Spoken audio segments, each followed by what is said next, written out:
અને એ ભાગવતના મહાત્મ્યનો પ્રારંભ કરતા ભગવાન, જેણે આ ગ્રંથને લખ્યો ભગવાન વેદવ્યાસ, અને એ વેદવ્યાસ મહારાજ ભગવાન આદિનારાયણને વંદન કરે અને એ ભગવાન વ્યાસની પ્રાર્થના કરી છે.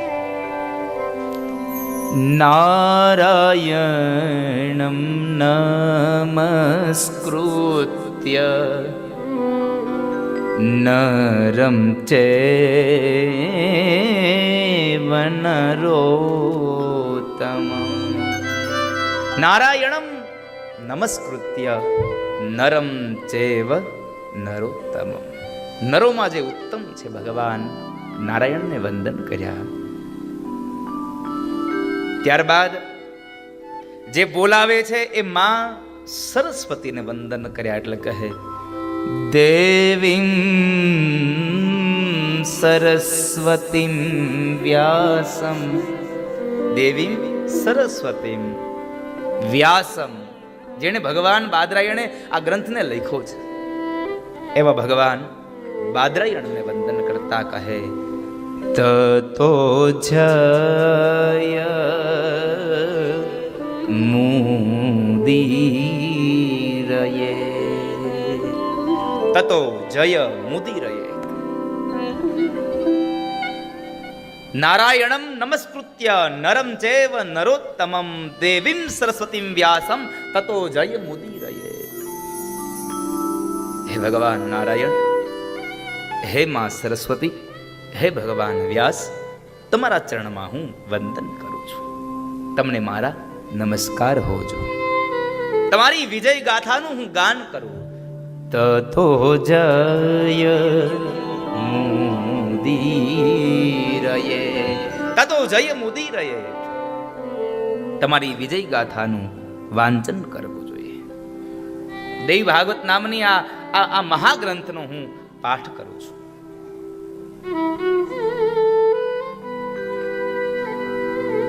આ ગ્રંથ કોણ વાંચે છે, કોણ એને સાંભળે છે, એની કથા એટલે શ્રીમદ દેવી ભાગવતનું મહાત્મ્ય. એક વખતના સમયે ભગવત ચર્ચાના રસિકો એવા 88,000 શૌનક આદિ ઋષિઓ નૈમિષારણ્યની પવનધરામાં જ્ઞાનનું સત્ર લઈને બેઠા છે, ચર્ચા કરે છે.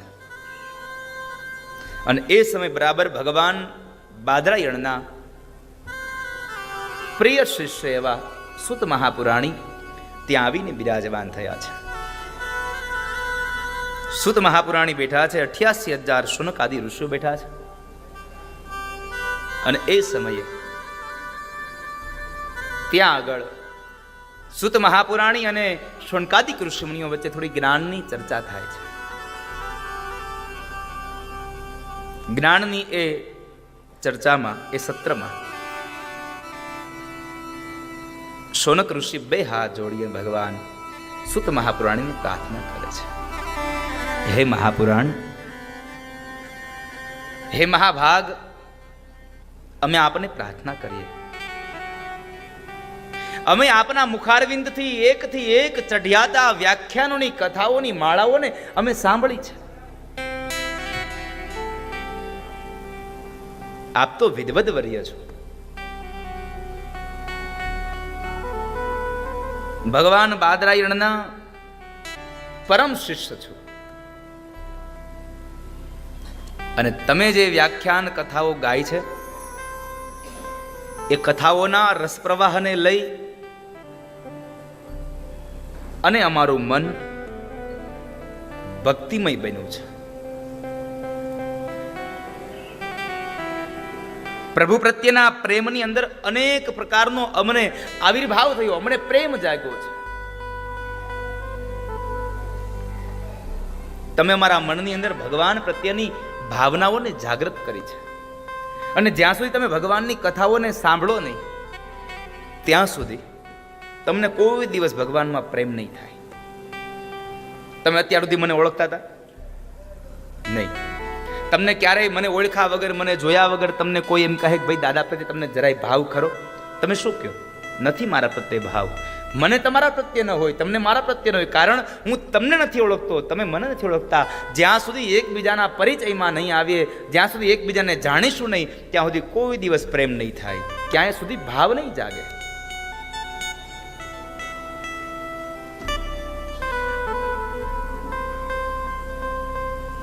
જ્યાં સુધી તમારા કાનથી તમે ભગવાનની કથાઓ નહીં સાંભળો, ત્યાં સુધી તમને ભગવાનમાં પ્રેમ નહીં જાગે. શ્રીમદ ભાગવતમાં 10મ સ્કંદમાં માતા રૂકમણી ભગવાન કૃષ્ણને કહે છે, શ્રુત્વા ગુણાન ભુવન સુંદર શૃણવતાંતે. હે ભુવન સુંદર સાંભળો. શ્રુત્વા ગુણાન ભુવન સુંદર શૃણવતાંતે. તમે સાંભળો, પણ શું સાંભળો? તો કહે છે, નિર્વિષ કર્ણ વિવરે હરતોંગતાપમ.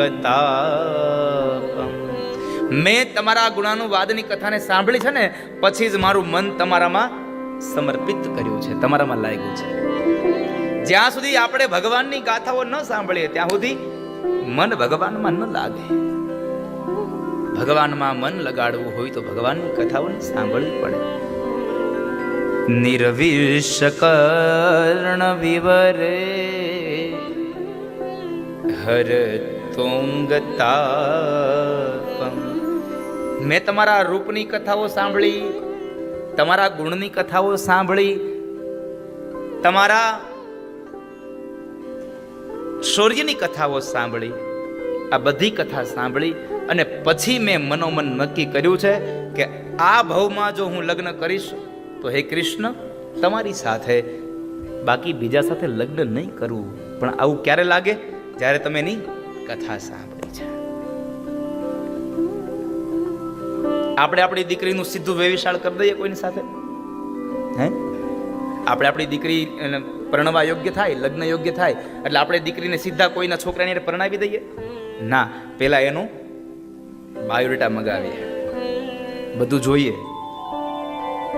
અને ત્યારબાદ આપણે એના પરિવારની પણ આખી ડિટેલ કાઢીએ. બાયોડેટા મગાવીને પછી આખી બાયોગ્રાફી કરીએ આપણે, અને પછી આપણે એમને યોગ્ય હોય તો દીકરી આપીએ. એમ જ્યાં સુધી તમે દીકરીને, જો તમારી સામાન્ય આ એક વ્યવહારિક જગતની દીકરીને તમે કોઈ સામાન્ય વ્યક્તિ સાથે ન પરણાવતા હોય તો આ બુદ્ધિરૂપી કન્યાને જેવા તેવા હારે શું કામ પરણાવી? એટલે આ પરણાવા જેવી કોઈ જો ચીજ હોય તો આ બુદ્ધિરૂપી કન્યાને માં ભગવતીના ચરણારવિંદમાં લગાડજો. ગતિસ્ત્વમ ગતિસ્ત્વમ ત્વમેકા ભવા. મારી બુદ્ધિ તમારામાં લાગે, આહિર્ભાવ થાય, એ પ્રાદુર્ભાવ જાગે પરમાત્મા પ્રત્યે. એટલે હે ભગવાન, હે સુત મહાપુરાણી, અત્યાર સુધી તમે જે ભગવાનની કથાઓ સંભળાવી એ કથાઓ અમે આપના દ્વારા સાંભળી, ભગવાનની અંદર અમને પ્રેમ થયો. પણ આજે અમે એક એવી કથા સાંભળવા માટે તમારી પાસે આવ્યા છીએ, એવો ભાવ લઈને આવ્યા છીએ કે જે કથા પરમ અને પવિત્ર હોય, પાવન હોય, પરમ પવિત્ર હોય. બીજી વાત, અમારા મનને શાંત કરેવી હોય. એટલું જ નહીં, એના પ્રભાવ માત્રથી મનુષ્ય સહજ રીતે ભક્તિ અને મુક્તિનો અધિકારી બની શકે ને એવી કથા અમારે તમારી પાસે સાંભળવી છે. અમારા મનને શાંતિ આપે એવી કથા તમારી પાસે સાંભળવી છે. એવી કંઈક રસ પ્રવાહની કથાઓ સાંભળવી છે. એવો કંઈક રસ રેડો. મમ કર્ણ રસાયના. અમારા કાનની અંદર તમે રસ રેડો. એક પ્રશ્ન થયો, અમારા મનને શાંત કરે એવી કથા, મનુષ્યના જીવનની અંદર ભક્તિ ને મુક્તિનું પ્રદાન કરે એવી કથા. આવા પ્રશ્નો થયા. આજે સુત મહાપુરાણી કંઈ પણ જવાબ આપે ત્યાર પહેલા એક શોનક ઉભા થઈને કહે છે, બાપજી સાંભળજો, અમે કથા બહુ સાંભળી છે, અમારે કથા નથી સાંભળી. તો અમારા કાનમાં એવો રસ રેડો કે જેને લઈ અને અમારા મનને પરમ શાંતિનો અનુભવ થાય. અને આપણે બધાએ કથા તો બહુ સાંભળી જ છે ને, ક્યાં નથી સાંભળી?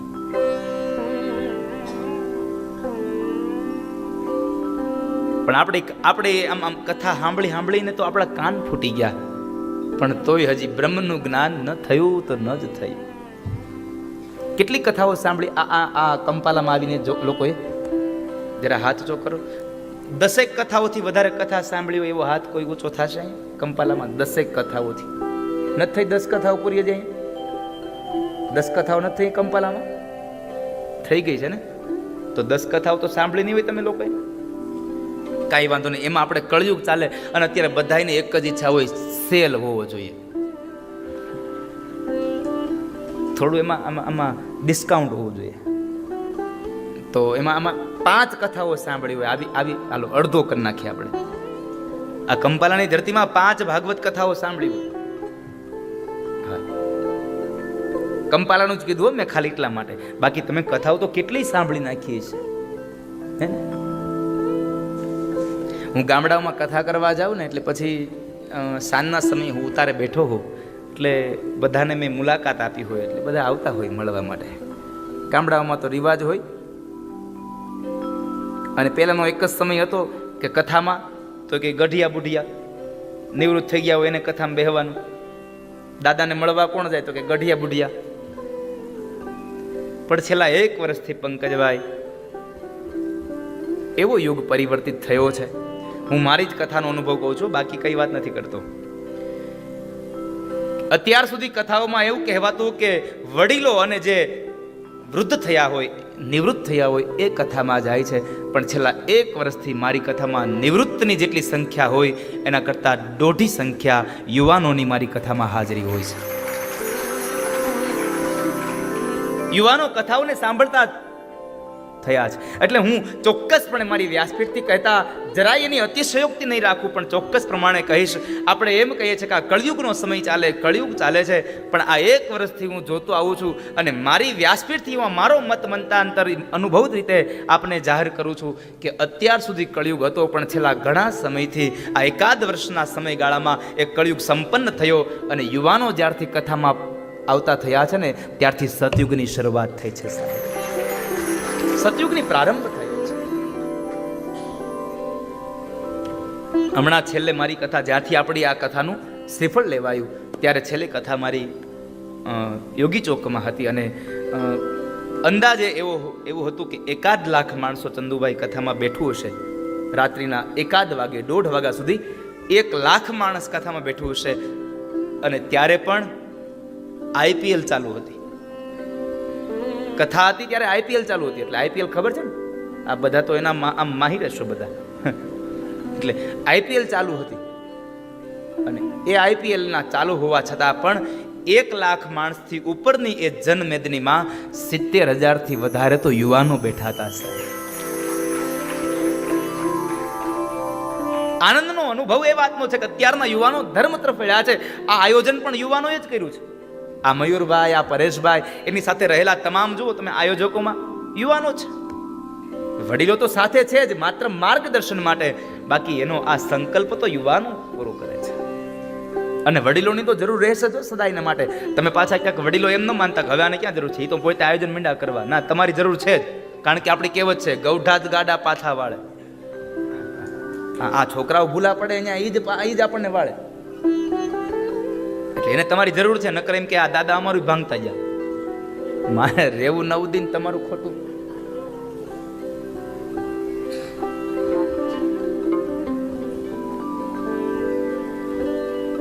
કથા તો બહુ સાંભળી અને આપણે બધાએ બહુ કથા સાંભળી. એટલે મૂળ એક વાત કરતો હતો કે ગામડામાં એ વડીલો પાસે મારી પાસે બેસવા આવે અને પછી બધા બેઠા હોય ને હું વાતો સાંભળતો હોઉં.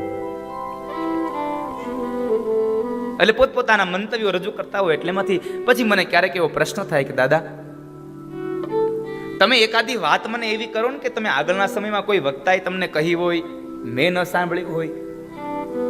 કોઈ એવી વાત કરો, જો સારી વાત હોય તો હું બાજુના ગામડે બીજે જ્યાં કથા કરવા જઈશ ત્યાં જઈ અને હું એ તમારી વાતને ગાઈશ. હું તમારી એ કથાને, એ તમારા મોઢામાંથી નીકળેલી એ મધુર વાણીને હું વ્યાસપીઠથી અનેક લોકોને કહીશ. તમે તો કેટલી કથાઓ સાંભળી છે દાદા. એટલે આમાં 5-7 વડીલો બેઠા હોય ને એમાંથી એકાદ વડીલ કે અરે હા હો દાદા, આવી તો કેટલી સાંભળી નાખી, આવી તો કેટલી સાંભળી નાખી. પછી મને કહેવાનો અવસર મળે કે તમે સાંભળી હોત ને ત્યાં સુધી વાંધો ન હતો, તમે સાંભળી નાખીને એટલા માટે હજી આ પ્રશ્ન ઊભો રહે છે સંસારમાં. કારણ કે બાપને દીકરો બોલતા બંધ થઈ જાય, પતિ પત્ની બોલતા બંધ થઈ જાય. હું કામ એને આપણે કથા સાંભળીએ છીએ પણ પાછા નાખી દઈએ છીએ. અહીંયાથી આવે, અહીંયાથી જાય. કથા સાંભળવા આવો ત્યારે બાપ એક બાજુનો કાન બંધ રાખજો. આ કથાના શબ્દો તમારી અંદર ઉતરે અને એ શબ્દોની સાથે સાથે તમારું જીવન પરિવર્તિત થાય. કેટલી કથાઓ સાંભળી પણ બ્રહ્મનું જ્ઞાન ન થયું, એટલે તો અખો ભગત કહે છે, કથા સુણી સુણી ફૂટ્યા કાન, તોય ન આવ્યું બ્રહ્મ જ્ઞાન. અખો ભગત કહે હવે કરવું કેમ, આટલી વાર સાંભળી તોય એમનું એમ. આટલી વાર સાંભળીને તો હજી એમનું એમ જ છે, એમાં કોઈ સુધારો થયો નથી. હે નાથ, હે મહાપુરાણી, આપ અમને એવી કોઈ કથા સંભળાવો કે જેને લઈ અને અમને અમારા મનને શાંતિનો અનુભવ થાય. આપે એક વખતના સમયે ભગવાન શિવનું મહાચરિત્ર વર્ણવ્યું, એક વખતના સમયે ભગવાન કૃષ્ણનું મહાચરિત્ર વર્ણવ્યું, પણ આજ અમે કંઈક અનેરો ભાવ લઈને આવ્યા છીએ. અમારા મનનો ભાવ અલગ છે. આજ તમે અમને કંઈક બીજું એવું સંભળાવો કે જેને લઈ અને અમારા મનને શાંતિ મળે. અને શાંતિની શોધ માટે બીજે ક્યાંય ન જવું, શાંતિની શોધમાં માત્ર હરિના ચરણારવિંદમાં જવું. ભગવાનના ચરણમાં તમને જે શાંતિ મળશે એ દુનિયાના કોઈ સ્થળમાં તમને શાંતિ પ્રદાન નહીં થાય. માટે ઈશ્વરના સાનિધ્યમાં જવું, ત્યાં શાંતિ મળશે. ભગવાનના ચરણમાં શાંતિ છે. શા માટે ભગવાનના ચરણમાં શાંતિ છે એનું પણ એક તમને આમ વાત કરી દઉં. એક વખતના સમયે ભગવાન નારાયણ અને મહાલક્ષ્મી બે ઊભા છે. આ દુનિયાના તમામ જીવાત્માઓને કંઈકનું કંઈક પ્રદાન કરે છે. બધાને કઈ ના કઈ વસ્તુ દાન આપે છે.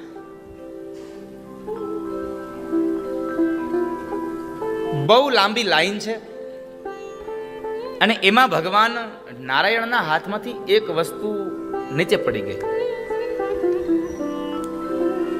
આવનારા માણસો કોઈ જોવે ન જોવે ત્યાર પહેલા ભગવાન નારાયણે એના પર પગ રાખી દીધો. ભગવાન વિષ્ણુએ એ જે વસ્તુ હાથમાંથી પડી ગઈ એના ઉપર પગ રાખી દીધો. લક્ષ્મીજી જોઈ ગયા. અને બેનોનો સ્વભાવ હોય કે જે વસ્તુ આમ કંઈક ગુપ્ત હોય ને એને જાણવા પહેલા પ્રયત્નો કરે. આ એનો પહેલો સ્વભાવ. તમે જોજો, કોઈ ઘરનો પુરુષ બહાર ગયો હોય અને બહારગામથી આવે, બહારથી આવે અને એના હાથમાંથી બેગ દરવાજામાંથી લઈ લે. આટલો તો પ્રેમ હોય જ આને. હા, એના હાથમાંથી બેગ એના હાથમાંથી પહેલા લઈ લે કે એને અત્યાર સુધી ઉપાડી છે, હવે હું ઉપાડી લઉં. પણ પાણીનો ગ્લાસ પછી આવે, પેલા બેગમાં જોવા લાવ્યા છે હું. જાણવાની મહેચ્છાઓ બહુ હોય. આ લાવ્યા શું એટલે જાણવા માટે થઈ અને પેલા એ બેગ હાથમાંથી લઈ લે. એમાં અહીંયા લક્ષ્મીજીને પ્રશ્ન થયો. પ્રભુને આમ જરા ઈશારો કરીને કીધું કે આ શું કર્યું, શું દબાયું? ભગવાન કહે છે, લક્ષ્મીજી થોડી વાર શાંત રહો. પણ બેનોનો સ્વભાવ ઘડીક તો માન થાય. અને 2-5 વ્યક્તિઓ ગયા એટલે ફરી પાછું લક્ષ્મીજીએ પ્રશ્ન કર્યો, પ્રભુ કયો તો ખરા આમાં શું દબાયું? લક્ષ્મીજી શાંત રહ્યો, થોડીક વાર રાહ જુઓ.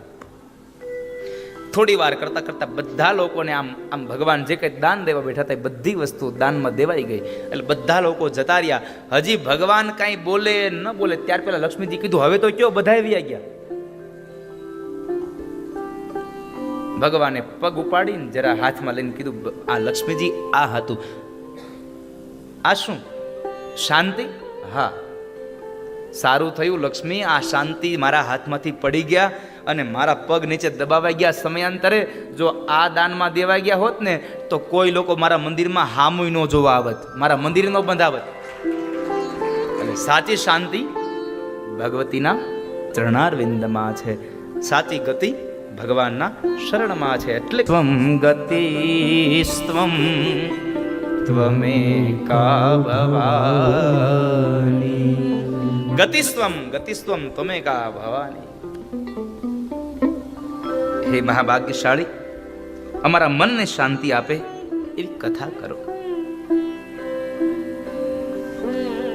જે કથાને સાંભળવાથી રિદ્ધિ ને સિદ્ધિ હોતે મળવા જોઈએ પાછા. અને આપણો આ પહેલો પ્રશ્ન, ભગવાન પાસે જઈએ આપણને શું મળશે, આપણને શું પ્રાપ્ત થશે? જો આપણને આ કથામાંથી કાંઈ ન મળતું હોય તો આપણે કોઈ દિવસ કથામાં આવીએ નહીં, એ નક્કી છે. ભગવાનની કથા તો બહુ દૂર છે, ભગવાનની કથા તો બહુ દૂર છે. ઘરમાં ભગવાનના મંદિરમાં આપણે દીવો ન કરીએ. તમે જુઓ, દીવો કરીએ કે પગે લાગીએ, આમ બે હાથ જોડ્યા અને આંખો બંધ થાય એટલે તરત જ રેકોર્ડિંગ ચાલુ થઈ જાય. મને આપજો, મને તે આપજો, મને આપજો, મને આપ્યું, હવે મારા દીકરાને આપજો. ભગવાન અંદરથી કે એલા તારા હાટું તો તે માંગ્યું, હવે બીજાનું તો બંધ કર, તારી પેલા ઈ આવીને ગયો. એટલે માણસ માગ્યા વગર ન રહે, એટલે માગવાનું તો બંધ થાય નહીં. આપણે પણ આ ગ્રંથની અંદર શું મળે, આ કથાને સાંભળવાથી શું પ્રાપ્ત થાય, એની આપણી અંદર પ્રશ્ન હોય છે. એક વાત ચોક્કસપણે કહું કે શ્રીમદ દેવી ભાગવતનો ગ્રંથ મહાગ્રંથ છે, મહાપુરાણ 5મો લખાયેલો ગ્રંથ છે. અને એમ કહે છે 18 પુરાણોમાંથી શ્રીમદ દેવી ભાગવત 5મ ગ્રંથ છે અને એ 5મો ગ્રંથ. ભગવાન બાદરાયણ એમ કહે છે, બાદરાયણ તો એમ કહે છે કે આ ગ્રંથને સાંભળવાથી ભુક્તિ, મુક્તિ, રિદ્ધિ, સિદ્ધિ બધું મળશે. પણ હું ચોક્કસપણે એટલું કહીશ, આ કથાને સાંભળવાથી કોઈ માણસને ભુક્તિ મળે, મુક્તિ મળે, રિદ્ધિ મળે, સિદ્ધિ મળે, આમાંનું કાંઈ ન મળે તો કાંઈ નહીં, પણ આ 9 દિવસમાં 3-3 કલાકની કથાને સાંભળી અને જિંદગીભરનો આનંદ જરૂર મળશે. સાહેબ, આનંદ તો મળવાનો છે, આનંદની પ્રાપ્તિ થશે. અને અહીંયા આનંદની માત્ર કથાઓની સાથે સાથે જ્યારે જ્યારે આપણે ધૂન કીર્તન આવે ત્યારે નાચી પણ લેશું. આવે તો નોય આવે, આ તો ઇનામની પેલી ચિઠ્ઠી છે, લાગે તો લાગે, નોય લાગે. એટલે મને એમ થાય કે ચાલો હવે ગાવું જોઈએ તો ગાવું જ પડે, મને એમ થાય કે નથી ગાવું તો નથી ગાવું. બાપજી, એવી કંઈક કથા સંભળાવો કે જેને લઈ અને મારા મનને પરમ શાંતિની અનુભૂતિ થાય.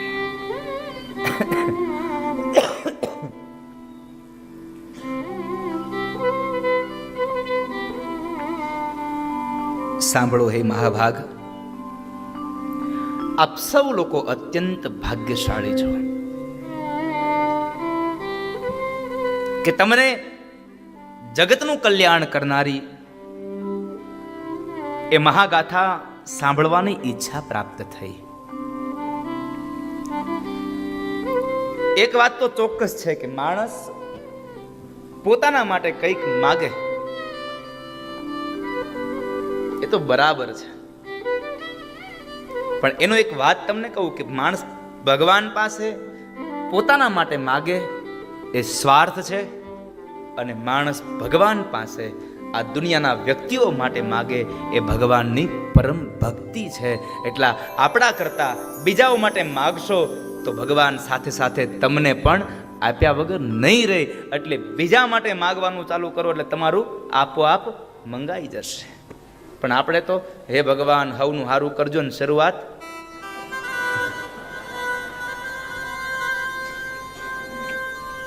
મારાથી કરજો.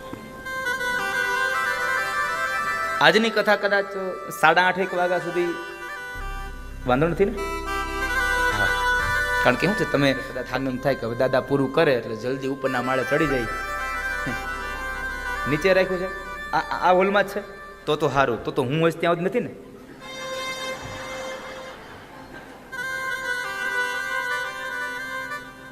કે દાદા બંધ કરે ને તો હમણાં ઝપટ કરી લઈ.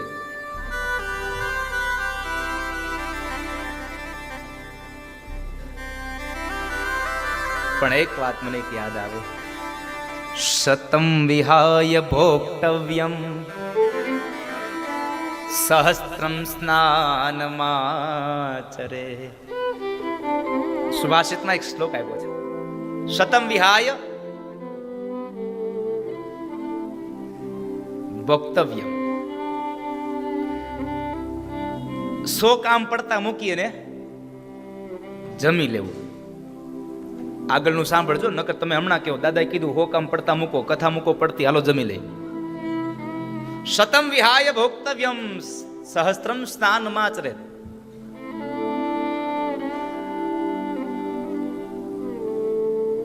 સો કામ પડતા મૂકીને જમી લેવું, 1000 કામ પડતા મૂકીને પેલા નાઈ લેવું. હા, નહીં તો શું છે, આમ તમે 1000 કામ પડતા મૂકીને નાવ નહીં ને તો અમુક ને પછી એમ થાય કે હવે આને અહીંથી વયો દે થારું. પણ હવે તો આપણો ઘણી સુધારા આવી ગયા. નક અમુક તો હવારે જે આપણે હતું પેલા વરસાદથી વરસાદ નહીં, ચોમાસાથી ચોમાસું. શતમ વિહાય ભોક્તવ્યમ સહસ્ત્રમ સ્નાનમાચરેત.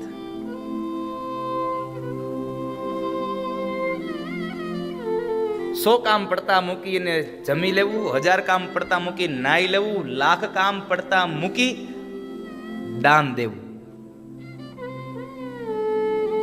આપણામાં એક સમય હતો કે જ્યારે કોઈ ભિક્ષાવૃત્તિ કરવા આવ્યા હોય ને તો હાથમાં ગમે તેવું કામ હોય એ કામ છોડી દઈ, સાડીના છેડે હાથ લૂછી અને આપણે એમને દાન આપતા. 1,00,000 કામ પડતા મૂકીને દાન દેવું. પણ આ બધાય કરતા ઊંચું છે, કોટિમ ત્યક્ત્વા હરિમ ભજે. કરોડો કામ પડતા મૂકી અને પેલા હરિને ભજી લેવા, પેલા ભગવાનને ભજવા. કોટિમ ત્યક્ત્વા હરિમ ભજે, ભગવાનને ભજવા. એટલે આપ સૌ લોકો થોડીક વાર, આજે આવતીકાલથી આજનો સમય તમારા હિસાબથી ચાલ્યો. તમે એમ કીધું કે દાદા અમારે વાં છે BAPS ના મંદિરથી, સ્વામિનારાયણ મંદિરથી અમારે પોથયાત્રા કરવી છે, વાજતે ગાજતે આવવું છે. કઈ વાંધો નહીં, તમારી ઈચ્છા, તમને મોજ આવે. અમારે સ્વાગત ગીત કરવું છે, તમારી ઈચ્છા. દીપ પ્રગટ્ય કર્યું અને ત્યારબાદ કથાનો પ્રારંભ કર્યો. એટલે આજે મારો કહેવાનો ભાવાર્થ કે આજે તમે જેમ છો, એટલે શ્રીમદ દેવી ભાગવતની કથા મારે મહાત્મય જે આજે ગાવું છે, એ મહાત્મ્યની 1-2 કથાઓ બહુ પ્રસિદ્ધ કથાઓ છે.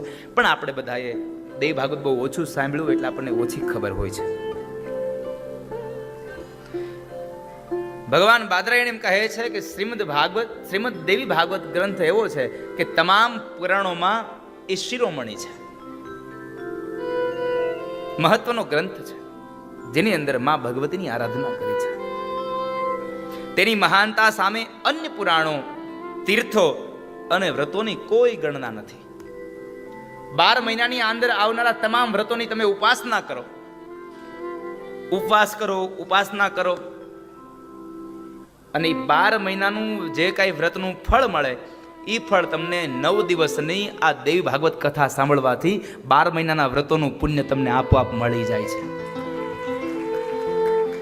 આ ભારત વર્ષના તમામ તીર્થોમાં તમે જાઓ અને તમને તીર્થમાં જઈ જે પુણ્ય પ્રાપ્ત થાય છે, એ તીર્થના પુણ્યની પ્રાપ્તિ પણ તમને શ્રીમદ દેવી ભાગવત કથા સાંભળવાથી મળે છે.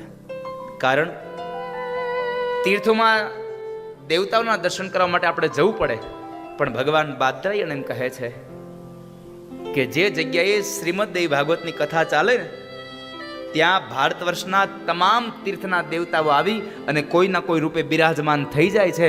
એટલે આ પવિત્ર ઘાટ બની જાય છે. પાવન ધરા બને છે, આ પાવન ધરતી બને છે. એટલે તમારે અન્ય તીર્થોમાં જવાની જરૂર નથી. આ શ્રીમદ દેવી ભાગવતનો આ મહામંડપ એ જ તીર્થોથી ભરેલો મંડપ છે.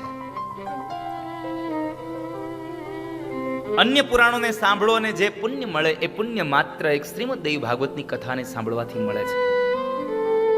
તમને એક મનમાં પ્રશ્ન થશે, અને મને આ પ્રશ્ન મને બહુ વખત થયો છે કે કોઈ ભાગવત કથા વર્ણન કરવા આવે તો એ ભાગવત કથાના વક્તા એમ કહે કે બધા પુરાણોમાં શ્રેષ્ઠ જો કોઈ હોય તો શ્રીમદ ભાગવત છે. કોઈ રામચરિત માનસ કથા કરવા આવે તો એમ કહે કે તમામ ગ્રંથોની અંદર જો કોઈ શિરોમણી હોય તો રામચરિત માનસ છે.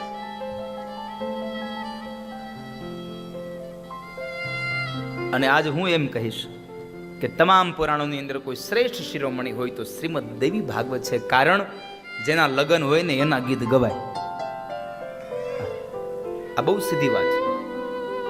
જેની કથા હોય, જેના લગ્ન હોય એના ગીત ગવાય. એટલે આજે દેવી ભાગવતની કથા છે એટલે આ માતાજીનું મહાત્મય ગાવાનો અવસર છે. માતાજીનો અવસર આ ગાવાનો અવસર મળ્યો છે. તો એ કથા આજે ભગવાન બાદરાયણના એ શિષ્ય સૂત મહાપુરાણ એમ કહે છે કે જે માણસ શ્રીમદ દેવી ભાગવતની કથાને સાંભળે એના પાપ રૂપી વનો બધા જ બળીને ભસ્મ થાય છે. પાપ રૂપી જે જથ્થો છે એ બળીને ભસ્મ થાય છે. જેના ભાગ્યમાં હોય એને આ શ્રીમદ દેવી ભાગવતની કથા સાંભળવા મળે. મનુષ્યને પાપોના ફળ સ્વરૂપ મળનારી વેદના, દુઃખ, શોક, ક્લેશ આદિ ભોગવવા નથી પડતા.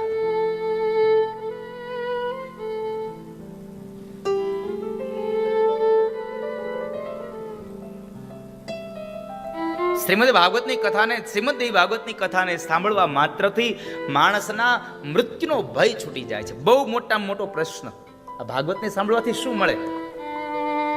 આ દેવીના ગ્રંથને સાંભળવાથી શું મળે? આનો મૂળ લાભ શું? અને ભગવાન બોલ્યા છે શ્રીમદ ભાગવતમાં પણ કહ્યું અને શ્રીમદ દેવી ભાગવતમાં પણ કહ્યું કે જે માણસ દેવી ભાગવતની કથા સાંભળે એ માણસને મૃત્યુનો ભય છૂટી જાય છે.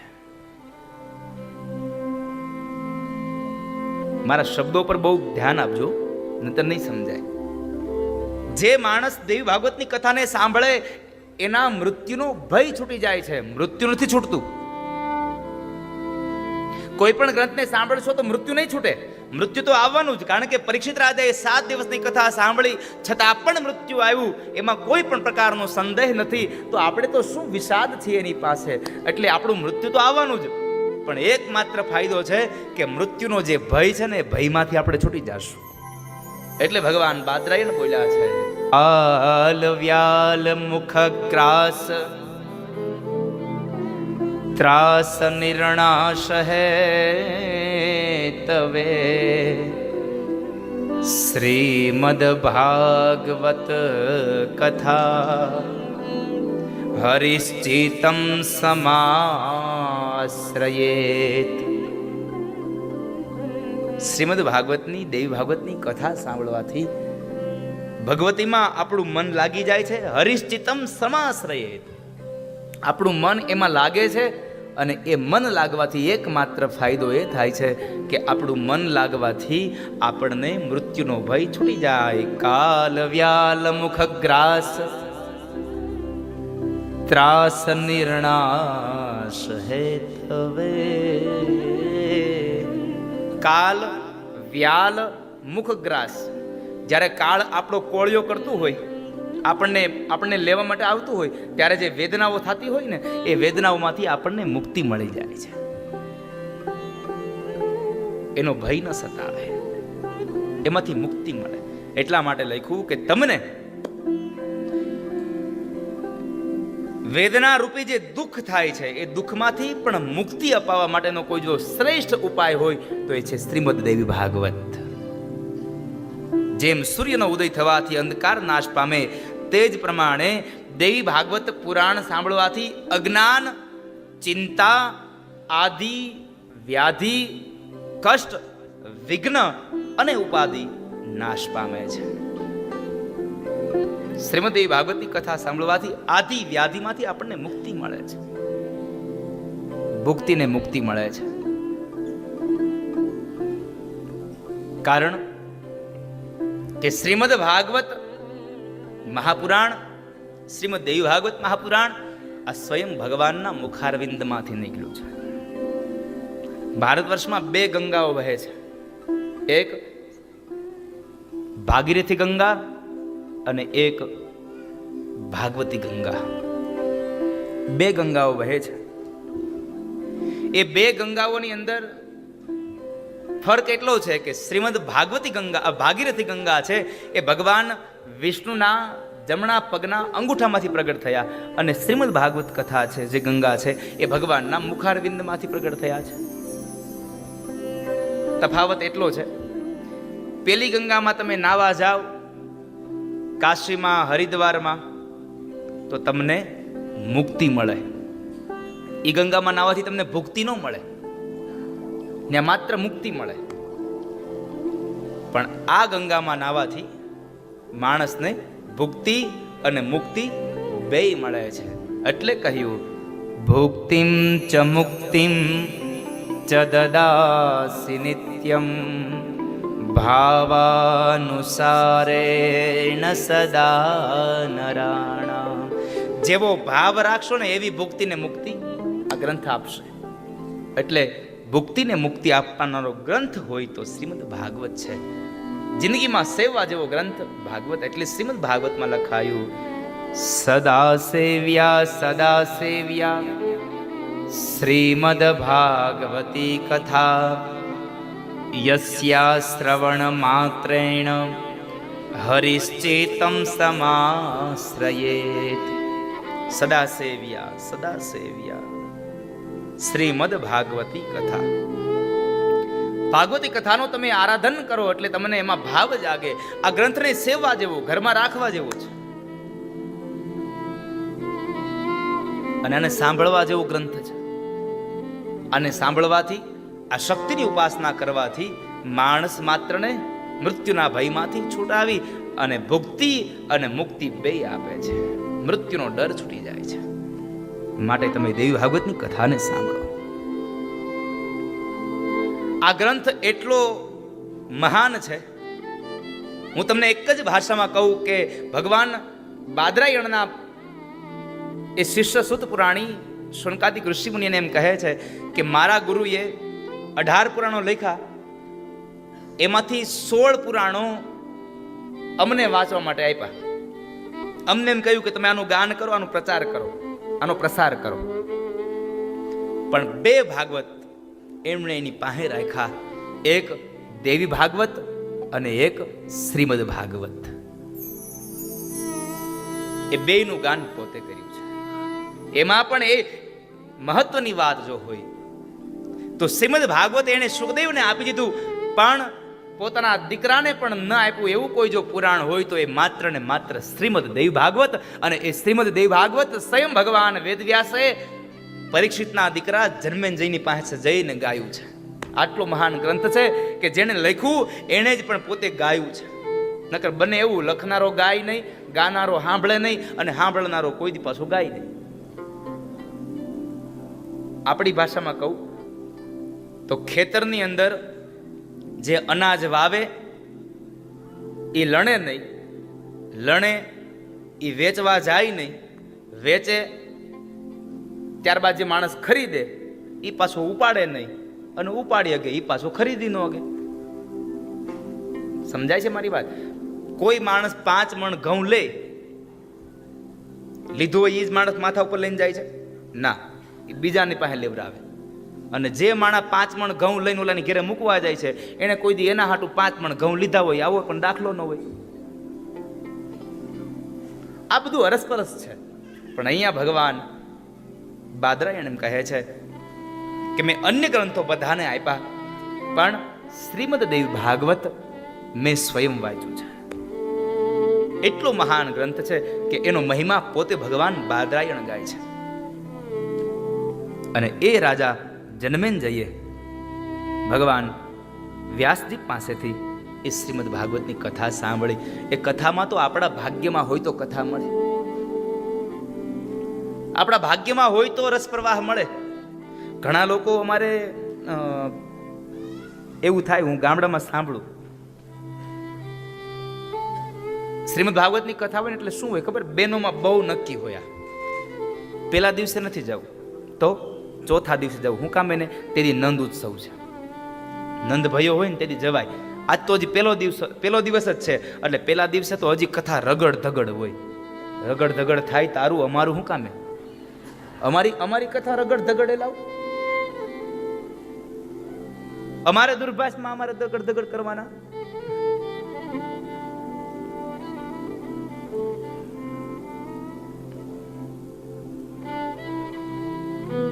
ચોથા દિવસે જાવ, એ ચોથા દિવસની રાહ જોતા હોય. પણ બને કેવું ખબર છે, બરાબર 1 દિવસ 2 દિવસ 3 દિવસ થાય, ચોથો દિવસ આવે ને અહીંયા બરાબર નંદ ઉત્સવ આવે ને એની ઘરે મહેમાન આવે. હા, એમ એની ઘરે મહેમાન આવે એટલે ચોથા દિવસે એ કઈ કથામાં આવી શકે નહીં. અહીંયા તો કથા માટે તમારે નંદ ઉત્સવમાં જવું હોય તો તમારે આગળના દિવસોમાં જવું પડે. આપણી પણ આ દેવી ભાગવતની અંદર માં દુર્ગાનું પ્રાગટ્ય થશે, માં જગદંબાનું પ્રાગટ્ય થશે, માં પાર્વતી ભવાનીનું પ્રાગટ્ય થશે. સૌથી શ્રેષ્ઠ વાત તો એ છે કે પરીક્ષિતના દીકરા જન્મેજયે આ દેવી ભાગવતની અંદર પણ એક વખત પ્રશ્ન કર્યો, બાપજી મને થોડી કૃષ્ણ કથા વર્ણવો ને. અને એ કૃષ્ણ કથા વર્ણવાને લઈ અને ભગવાન વેદવ્યાસે જન્મેજયને કૃષ્ણ જન્મોત્સવની કથા કરી, એટલે નંદ ઉત્સવ આપણે આવશે. આ નંદ ઉત્સવ આપણે તો એટલા ભાગ્યશાળી છે, કથામાં આપણે નંદ ઉત્સવ ગાઈશું અને વળી પાછા 3 તારીખે આપણે આ મંદિરમાં વળી પાછો નંદ ભયો કરીશું. એટલે 2 વખત આ વખતે આપણને તો નંદ ભયાના ઉત્સવ મળ્યા. પણ આપણે ભાગ્યશાળી હોય તો મળે, અને ભાગ્ય વગર કોઈને કશું પ્રાપ્ત થતું નથી. એટલે રામચરિત માનસની ચોપાઈ ભગવાન તુલસીદાસજી મહારાજ લખે છે, સકલ પદાર્થ હે જગમાહી વિના નર પાવત નાહી. જેના ભાગ્યમાં હોય એને મળે. આ તો સત્સંગનો મહિમા છે ને. સત્સંગનો મહિમા તો અનેક જન્મના પુણ્ય આપણા ભેગા થયા હોય અને એ પુણ્યનો જ્યારે ઉદય થાય ત્યારે આપણને સત્સંગનો મહિમા મળે. એટલે શ્રીમદ ભાગવતનું મહાપુરાણનું એ ભગવાન મહાત્મ્યમાં બાદરાયણ બોલ્યા, ભાગ્યોદયેન બહુ જન્મ સમરજિતેન સત્સંગ મંચ લભતે પુરુષો યદાવે. ભાગ્યોદયેન બહુ જન્મ સમરજિતેન, અનેક જન્મના આપણા ભાગ્યનો ઉદય થાય ત્યારે સત્સંગ મંચ લભતે પુરુષો યદાવે. ત્યારે આપણે બધા ભેગા મળી અને આવો સત્સંગ ગાતા હોઈએ છીએ. આ સત્સંગને ગાવા જેવો છે, આ રસને પીવા જેવો છે. પણ આ ભાગવતનો રસ પીવો હોય ને તો રસિક બનીને રસ પીજો, ભાવુક બનીને રસ પીજો. રસિક બન્યા વગર આનો રસનો ખબર નહીં પડે, રસનો સ્વાદ નહીં મળે. જ્યાં સુધી ભાવ નહીં જાગે, જ્યાં સુધી તમને રસ નહીં પડે, તમને આમાં કંટાળો આવે. જો કે એક વાત તમને બહુ ચોક્કસ કહું, શિવપુરાણ, રામકથા, ભાગવત કથા, આ બધાયથી જો વધારેમાં વધારે ગૂઢ કથા હોય ને તો દેવી ભાગવતની છે. આ કથાના અભ્યાસ વગર કથા ન થાય. ઘડીકમાં તો ક્યાંના ક્યાંય લઈ જાય. તમને એમ થાય દાદા ક્યાંથી ક્યાં લઈ ગયા આપણને કથામાં. પણ આ દેવી ભાગવતની કથા જ એવી છે. એટલે હું તમને આ 9 દિવસની અંદર જે 3-3 કલાક કથા કરવાની છે, એટલે હું કથાના એક કથકના રૂપની અંદર કથા તમને કહીશ, જેથી કરી અને તમને દેવી ભાગવતનો મહિમા સમજાય. જે મૂળ દેવી ભાગવતની કથાઓ છે, દેવી ભાગવતની કથાઓને, મૂળ કથાઓને આપના તરફ ગાવાના પ્રયત્નો કરીશું. બહુ લાંબી કથાઓ નહીં કરી, પણ તત્વવાળી કથાઓ કરીશું. તમને જેમાં આનંદ આવે એ કથા કરીશું. નહીં તો આ દેવી ભાગવતની કથા તમને ઘડીકમાં કંટાળો આવે અને તમે મંડો અહીંયા ઝોલા ખાવા. વગર આસને સમાધિ લાગી જાય અને તમારી સમાધિ એવી હોય ગમે ની માં જ પડે. આ સમાધિ એવી ગમે ની માં જ પડે. કથામાં તો માણસ ગમે ત્યાં જાય. ભાગ્યોદયેન બહુજન્મ સમર્જિતેન સતસંગમંચ લભતે પુરુષો યદા. ભાગ્યોદયેન બહુજન્મ સમર્જિતેન સત્સંગમંચ લભતે પુરુષો યદા. ભાગ્યમાં હોય એને સત્સંગનો મહિમા મળે, ભાગ્ય વગર સત્સંગ ન મળે. ભાગ્ય વગર પાવત નાહી. એટલે એવો આ સત્સંગનો મહિમા તમારી ભાષા આવે, તમે જેની રાહ જુઓ છો એ ભાષા. કારણ કે લાભ વગર આપણે કોઈ દિવસ ક્યાંય જઈએ નહીં. કથાને સાંભળવાથી લાભ શું થશે? આવો પ્રશ્ન ભગવાન નારાયણને નારદે કર્યો હતો. તમે બધા આ કથા તો બહુ, જે હું કથા કરવા જઈ રહ્યો છું, જે વાત કહેવા દઉં છું, એ વાત તો તમે બધા બહુ સાંભળી છે. પણ જો ટાણે ગયા હોય તો, તમે સમયે પહોંચ્યા હોય તો, નકર આપણે તો એક જ વાત હોય, છેલ્લે જાશું. કેટલી વાર સાંભળવી? કઈ કથા? હે? સત્યનારાયણની કથા.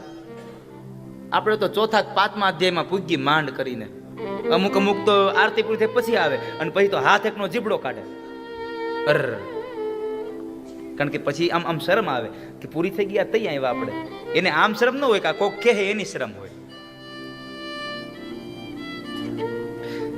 જો તમે સત્યનારાયણ ભગવાનની એ સ્કંદ પુરાણની કથામાં તમે પેલા અધ્યાયમાં પહોંચ્યા હોય તો તમને એ કથા દાદાએ વાંચી હોય ત્યારે યાદ હોય, કદાચ જો તમે સાંભળ્યું હોય તો. પણ જો કે જાદા ભાઈ તો બહુ ઓછા લોકો પેલા અધ્યાયમાં બેઠા હોય. અમુક જ્યારે પેલા આમ આવ્યા હોય ને, દાદા બરાબર મોડા આવ્યા હોય ને, જો પૂજા હાલતી હોય ને, જો એને જરાક વહેલું અવાઈ ગયું હોય ને, તો આવીને જ્યાં જોવે પૂજા હાલે છે, ઓહો એ ત્યાં પૂજા હાલે છે, જાણે એને આખી જિંદગી લૂંટાઈ ગઈ હોય, આવડો નિહાળો નાખે. એ ત્યાં પૂજા હાલે, કારણ કે એટલી ઘડી બેહવું પડે, એને ચીથરી ચડતી હોય, આળસ ચડે. જલ્દી પ્રસાદ વેચાય એટલે એને થોડોક રવો ઉપાડ લઈને પછી વ્યાદી ઘેરે એક ચમચી ચરણામૃત પી લઈ.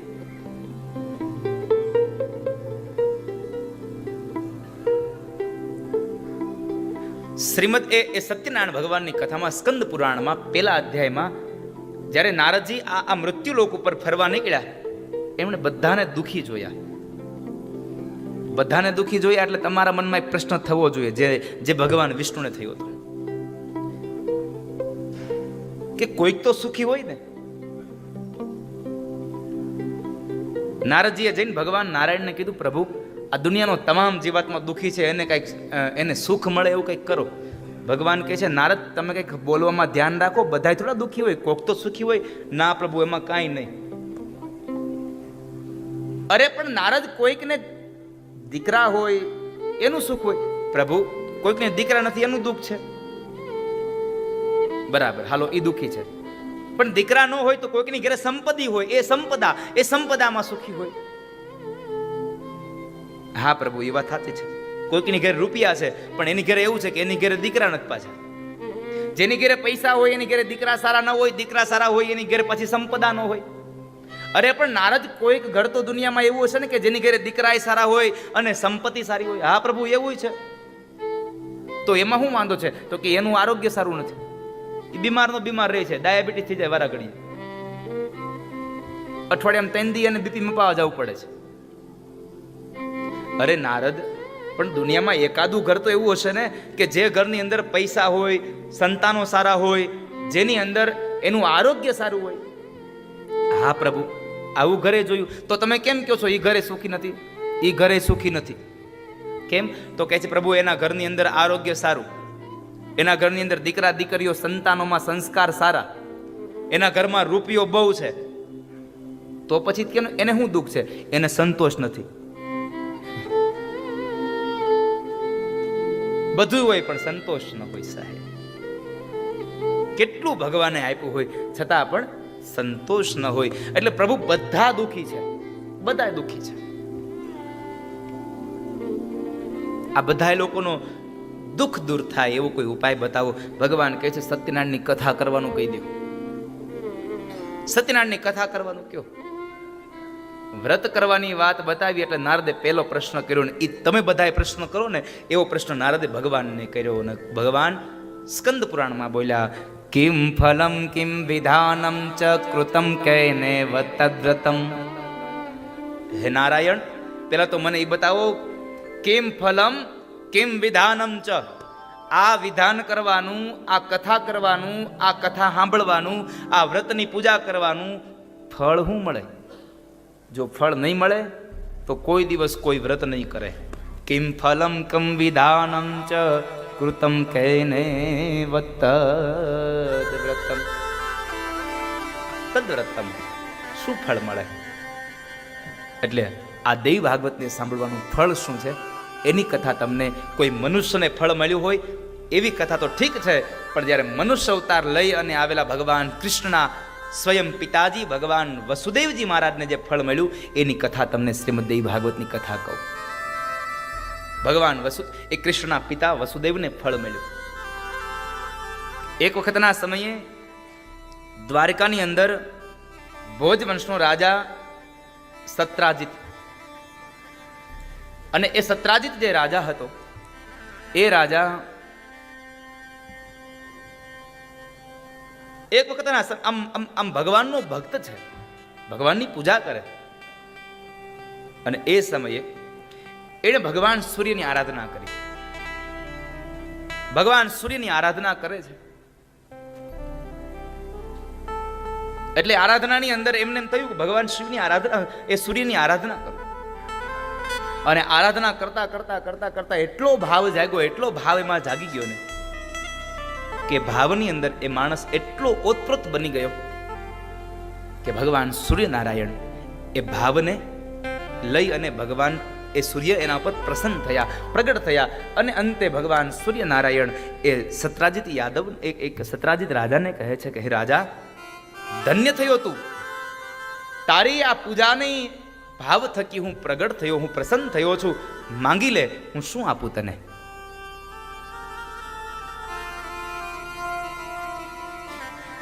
સત્રાજીતે કંઈ ન માંગ્યું, પણ ભગવાન સૂર્યનારાયણ એના ઉપર રાજી થઈ અને ભગવાન સૂર્ય પાસે રહેલો જે સમંતક નામનો મણિ હતો એ મણિ એમણે સત્રાજીતને આપ્યો. અને એ મણિ એટલે જાણે સૂર્યનો કોઈ પ્રકાશ પડતો હોય એટલો દેદીપ્યમાન, એટલો તેજસ્વી એ સમંતક મણિ હતો. એ મણિ એમણે સત્રાજીતને આપ્યો. અને એટલું નહીં, ભાગવતકાર એમ કહે છે કે જે માણસ આ મણિને ગ્રહણ કરે ને એ સૂર્ય સમાન લાગે. સૂર્ય જેટલો તેજસ્વી બને, કોઈ જગ્યાએ જાય તો એ માણસ સૂર્ય સમાન દેખાય. સાથે સાથે રોજ સવારમાં આકાશમાં ભગવાન સૂર્યનારાયણનો ઉદય થાય અને એ ઉદયની સાથે 8 કિલો સોનું એ માણસને મળે, 8 વાર સોનું મળે. એટલો એ સમંતક મણિ પ્રભાવશાળી હતો. બધાઈને એના સમાચાર મળ્યા. એટલે દેશ દેશના રાજવીઓ એ સત્રાજીત પાસે આવી અને એનો સમંતક મણિ જોવે, એનો વખાણ કરે છે. દ્વારિકામાં ભગવાન કૃષ્ણને ખબર પડી એટલે કૃષ્ણએ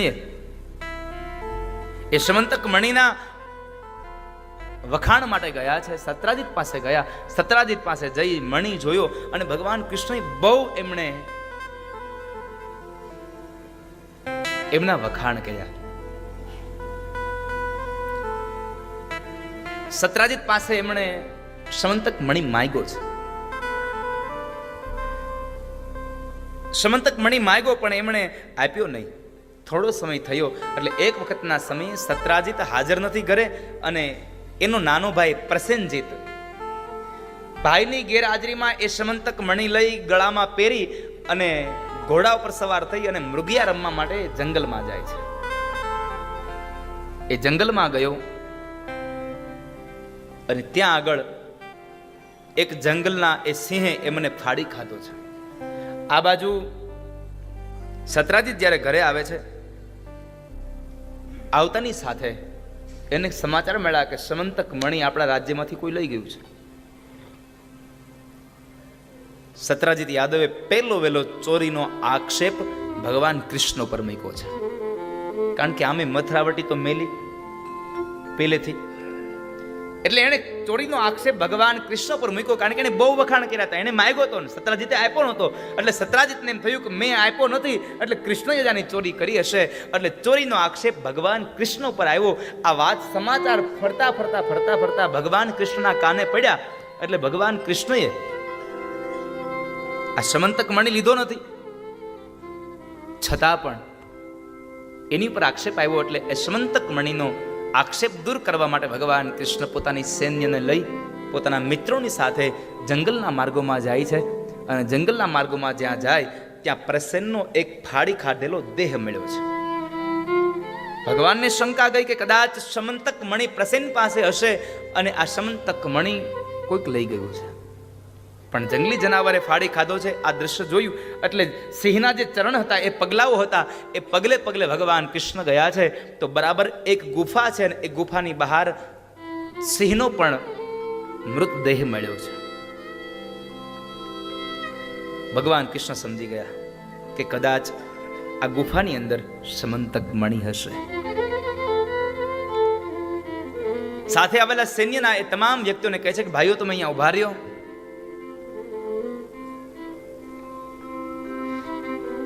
આ ગુફાની બહાર તમે મારી 27 દિવસ સુધી રાહ જોજો, અને જો 27મા દિવસે હું બહાર ન આવું તો દ્વારિકામાં જઈ અને સૌ લોકોને તમે સમાચાર આપી દેજો. ભલે પ્રભુ.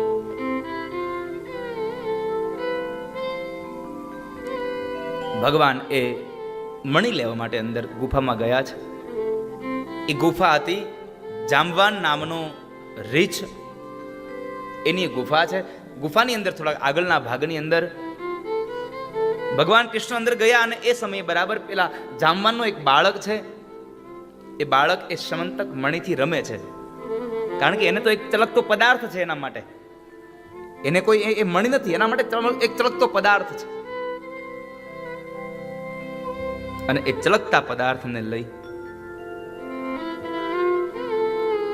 અને બાળકો રમી રહ્યા છે. એટલે ભગવાન કૃષ્ણ ત્યાં બાળકો પાસે ગયા, એ મણી લેવાના પ્રયત્નો કર્યા. અને એ જ સમયે જામવાનની પત્ની અને જામવાનના બાળકોએ અજાણ્યા પુરુષને જોઈ, અજાણ્યા માણસને જોઈ અને ગભરાઈ ગયા અને ખૂબ એકદમ જોરશોરથી એમણે બૂમાબૂમ કરી મૂકી. એટલે એકદમ જામવાન દોડતો દોડતો આવ્યો છે. અને જ્યાં દોડતો દોડતો જામવાન આવે છે, કૃષ્ણને જુએ છે, અજાણ્યો પુરુષ જુએ છે, આ ચલકતા પદાર્થને લેવા માટે આવ્યો છે ભાવથી લઈ.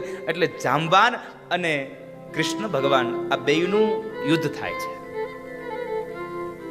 અને એ યુદ્ધની અંદર 27 દિવસનો સમય વ્યતીત થતો જાય છે.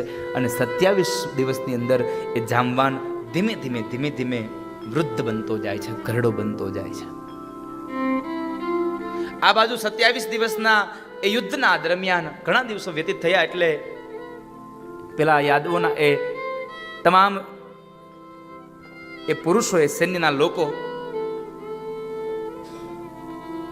રાજમાં ગયા અને ભગવાન કૃષ્ણના પિતા શ્રી વસુદેવજી મહારાજને સમાચાર આપ્યા.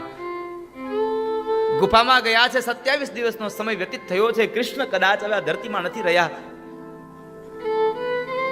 આ સમાચાર સાંભળી અને વસુદેવજી મહારાજની આંખોમાંથી દડ દડ દડ અશ્રુની ધારા વહે છે. દડ દડ અશ્રુની ધારા વહે છે. અને એ ધારાઓમાં પુત્રના વિયોગમાં વસુદેવજી મહારાજ આકુળ વ્યાકુળ થયા. અને એ વ્યાકુળતામાં બરાબર એ જ દિવસે નારદ ત્યાંથી નીકળ્યા છે. નારદજીનું આગમન થયું એટલે નારદનું આગતા સ્વાગતા કરી, એમને વંદન કર્યા, એનો આદર સત્કાર કર્યો, આસન આપી બિરાજમાન કર્યા. નારદજીએ પ્રશ્ન કર્યો, વસુદેવ આટલા બધા ચિંતિત શા માટે? શું થયું? દેવર્ષિ, કોઈ પણ સંજોગે મને મારો દીકરો પાછો મળે એવી કઈ કૃપા કરો, મને મારું સંતાન પાછું મળે. શું થયું? આખી સત્ય હકીકત વસુદેવજી મહારાજે દેવર્ષિ નારદને કઈ બતાવી. નારદ કહે છે કે પુત્ર જો પ્રાપ્તિ કરવો હોય, પુત્રને પાછો જોઈતો હોય તો આ દુનિયામાં એકમાત્ર સાધન એટલે શ્રીમદ દેવી ભાગવત. તમે દેવી ભાગવતની કથાને સાંભળો, દેવી ભાગવતના કથાનું નહવાન યજ્ઞનું તમે આયોજન કરો, પૂજન કરો, એ માં દુર્ગાનું તમે અર્ચન કરો. હું ભરોસા સાથે કહું છું કે દુર્ગા તમારા સંતાનને પાછો આપશે. માટે તમે ભગવતીનું આરાધન કરો. આ વાતને સાંભળીને ભગવાન કૃષ્ણના પિતા શ્રી વસુદેવને સમય યાદ આવ્યો કે હા નારદ, તમે કહી એ વાત મને યાદ છે. જ્યારે મથુરાના કારાવાસની અંદર હું કેદ હતો, હું અને દેવકી બેવ કેદ હતા, અને એ સમયે ગર્ગાચાર્ય મહારાજ મારી પાસે આવ્યા. મેં એમને પ્રાર્થના કરી ત્યારે ગર્ગાચાર્ય મહારાજે પણ મને એ જ કહ્યું કે વસુદેવ, સંતાનની પ્રાપ્તિ માટે જો કોઈ શ્રેષ્ઠ સાધન હોય આ દુનિયામાં તો માત્ર ને માત્ર શ્રીમદ દેવી ભાગવત છે. અને મેં મારા બદલાની અંદર મેં ગર્ગાચાર્ય મહારાજને, ગર્ગ મુનિને એ શ્રીમદ દેવી ભાગવતનું આહવાન કરવાનું, એ નહવાન યજ્ઞનું પારાયણ કરવાનું કહ્યું. અને એમણે જ્યારે પર્વતમાં જઈ અને નહવાન યજ્ઞનું આયોજન કર્યું, એ ગ્રંથને, એ કથાને સાંભળી, એમાં ભગવતી દુર્ગાની પૂજા કરી. એ દુર્ગાની પૂજા પ્રભાવનું પુણ્ય ફળ મને મળ્યું અને ભગવાન કૃષ્ણ રૂપે મને સંતાન પ્રાપ્ત થયું હતું. આ પ્રસંગ મને યાદ છે. એ સમયે મેં મા દુર્ગાની આરાધના કરી છે. અને દુર્ગા આજ ભગવાનને જન્મમાં, ઉત્સવમાં કામ આવી છે. એટલે તો તેની અંદર લખાયું કે નંદ ગોપ ગૃહે જાતા યશોદા ગર્ભ સંભવા. નંદ